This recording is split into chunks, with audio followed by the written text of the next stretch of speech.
Here's the port city of Buenos Aires as we're departing. Probably the old city by that watchtower there. Zoom in on that.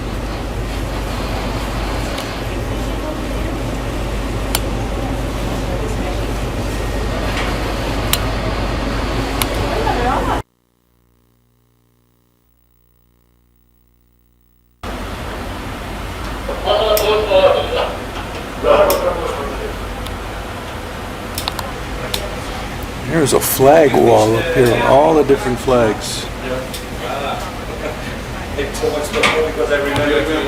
Oscar Papa, Quebec, Romeo, Sierra, Tango.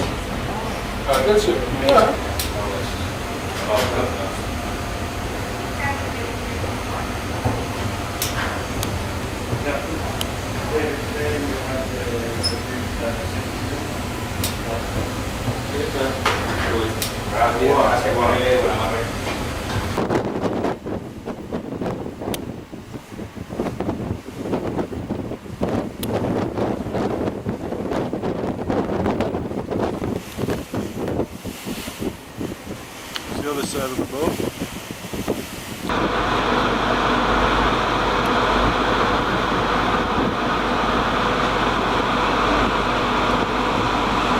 And we're still leaving the harbor now.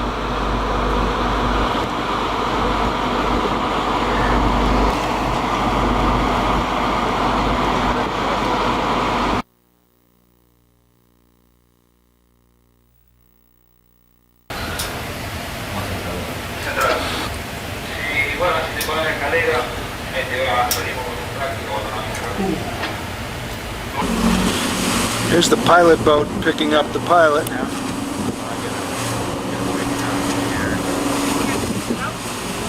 there's the pilot getting ready to get picked up. On the move, we're doing about 12 knots.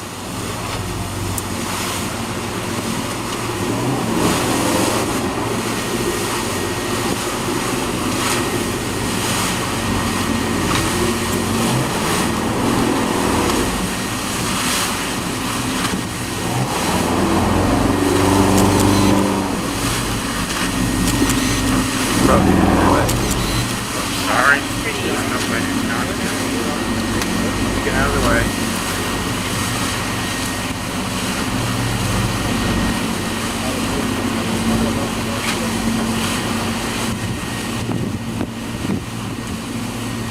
Called the Sirius 4, the Sirius constellation, I guess.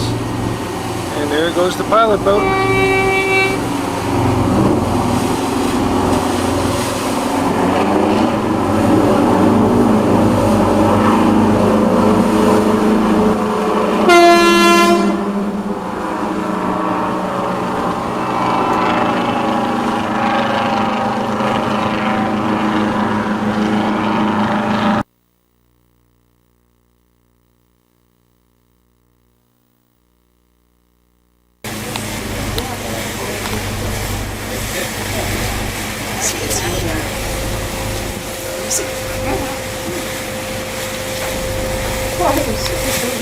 Yeah, right.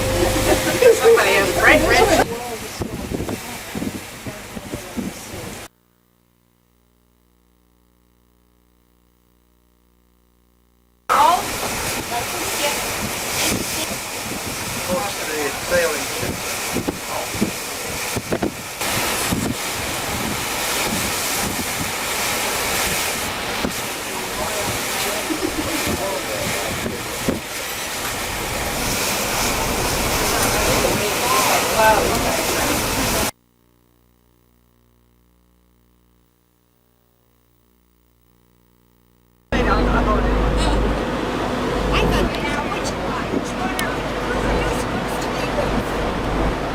Everybody did it, just fine. Everybody seemed to understand what to do and proceeding orderly fashion and all that stuff. This is the lifeboat. There's another one identical on the other side. And each lifeboat, as I said downstairs, is equipped with water and provisions. There are oars in here. They're working on them now. They were doing some work in there this morning. They left them open. I presume they're going to still be working on them this afternoon.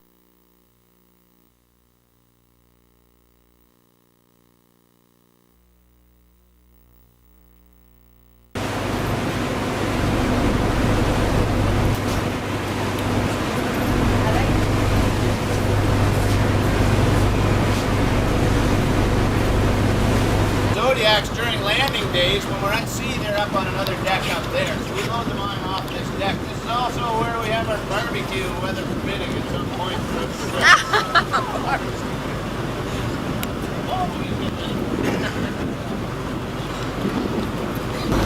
There's the academic Iofe.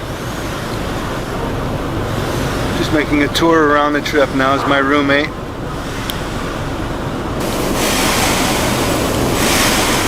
Working here. Here's the swimming pool. Filled with seawater. They could bring live fish for the kitchen, you know. Actually, if we could have it filled, if we have to use that time for temperature of the pool, that's why you wouldn't want to go swimming in it very often.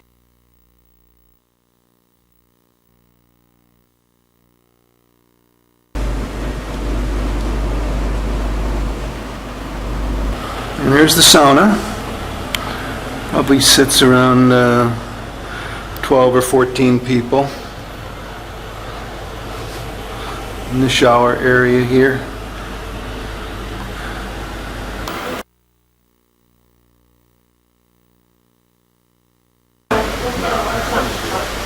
Nuts. Nuts. AT is nuts. I know, everything's good.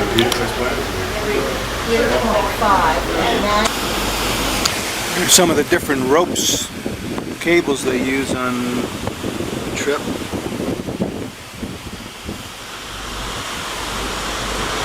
There's the chains.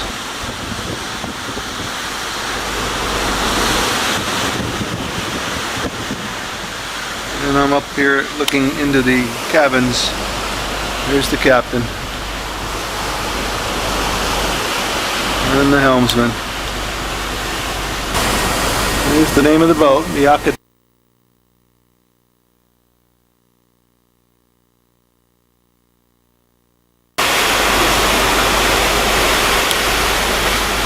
Volcanic rocks, kind of messy. He saw it to be a dinosaur. And so David immediately knew what he had. And that was the good news. The bad news was that this was there with helicopters, and problems where he started having problems breathing and things like that.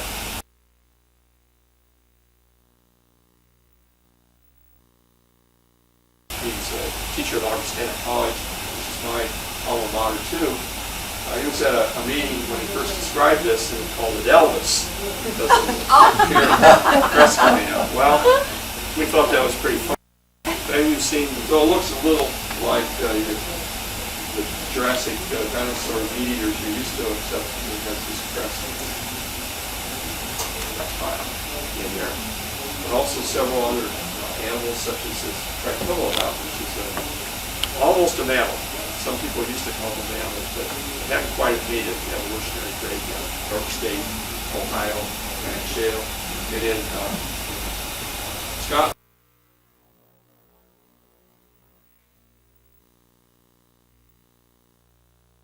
Sort of like scum on the earth. And the crust is made up of two parts. The outer part, the lithosphere, is what we live on, and this is the rock that we see. And it's composed primarily of granitic type rocks, which are like granites, light colored, and we're so interested in what's inside the earth. Now the lithosphere, in plate tectonics, acts like a plate. It's solid. It's not very flexible.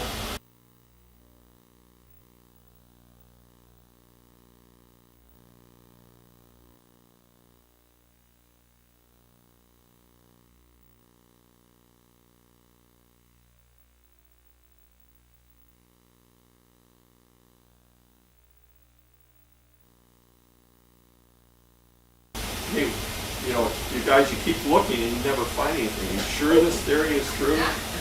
And no, we're not sure. But it's the best theory we have.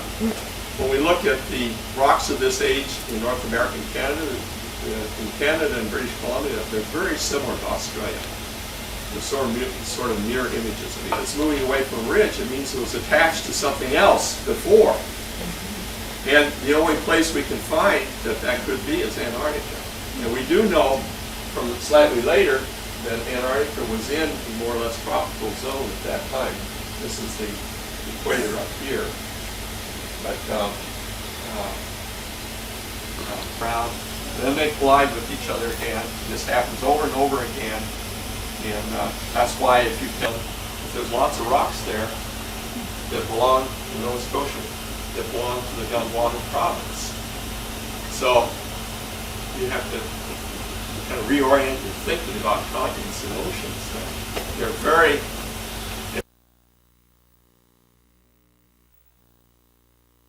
they belong to the same provinces as our trilobites in that we find in North America, which we call Laurentia. That is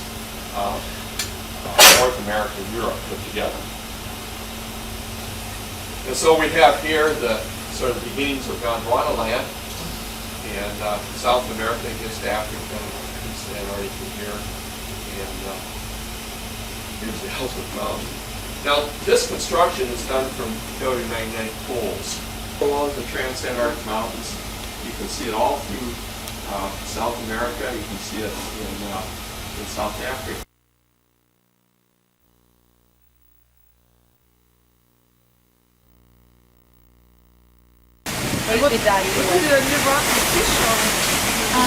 Most of these are feeding on small plankton or fish.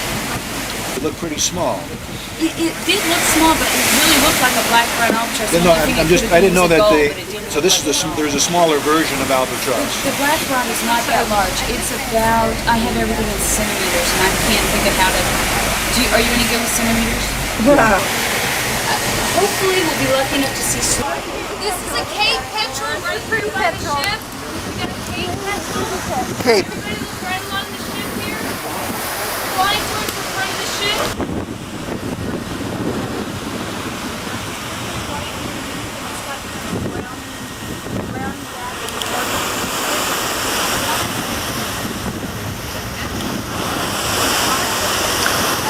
That's a Cape Petrel.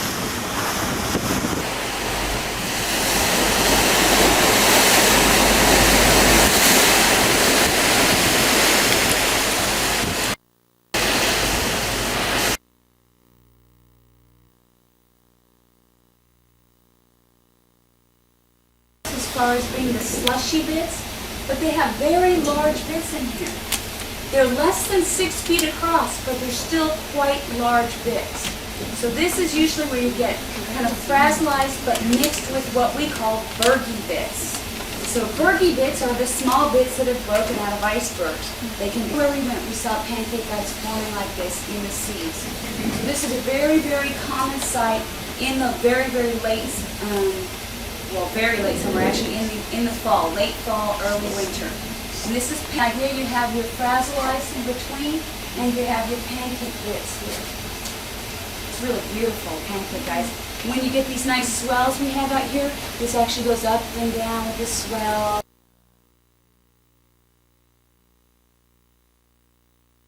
As it's stripped down, so this is in fact inside an ice cave. It looks very blue, it is. I'm wearing that red jacket I wore today inside this, and it looks purple in every picture we took. This is the blue cow, so you can also form an iceberg that will go around. The important thing about icebergs is about 10 times what you see at the surface, about 10 times more than that is.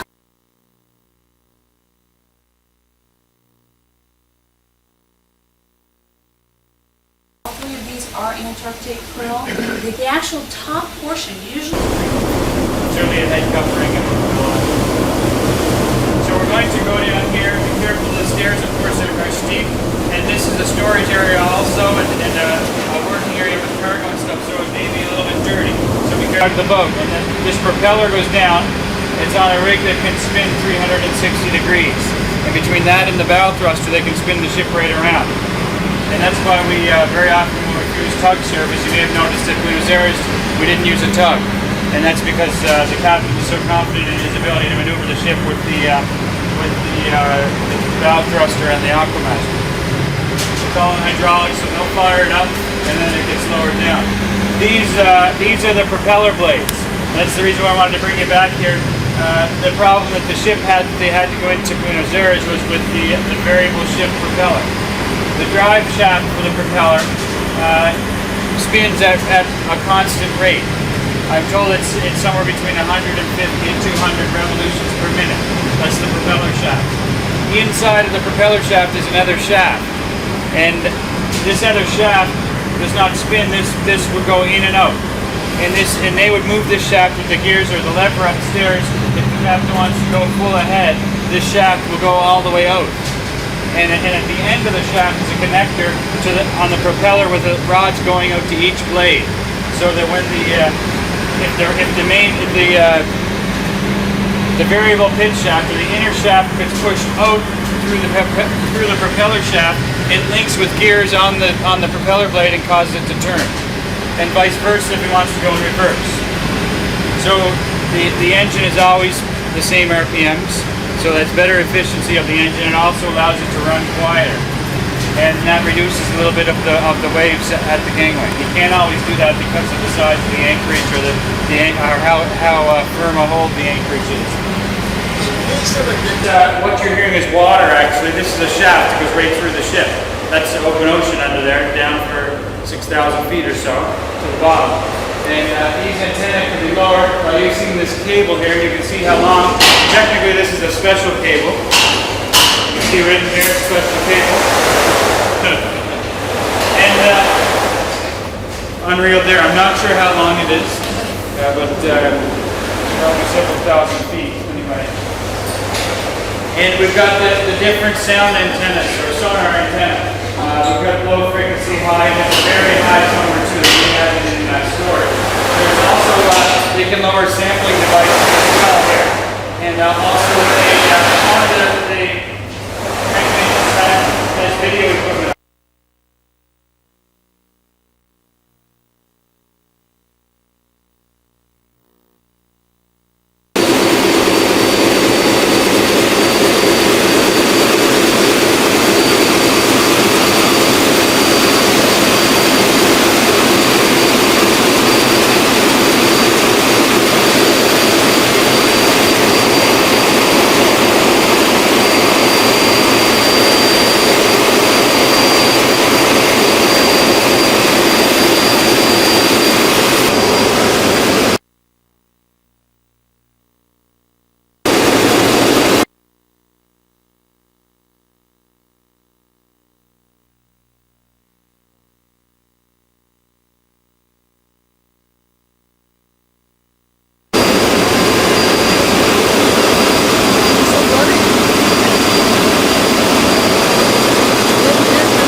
Ship as well as the captain.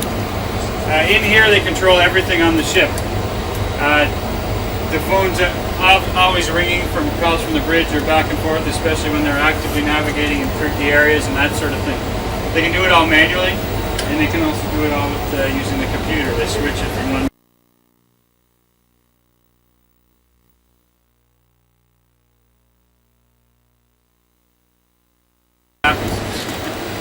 I'm glad we got through. Yeah. Which of those is engine and which is shaft RPM? I'm not sure. Neither one of them is shaft RPM. It's too high. Too high. Too high. The shaft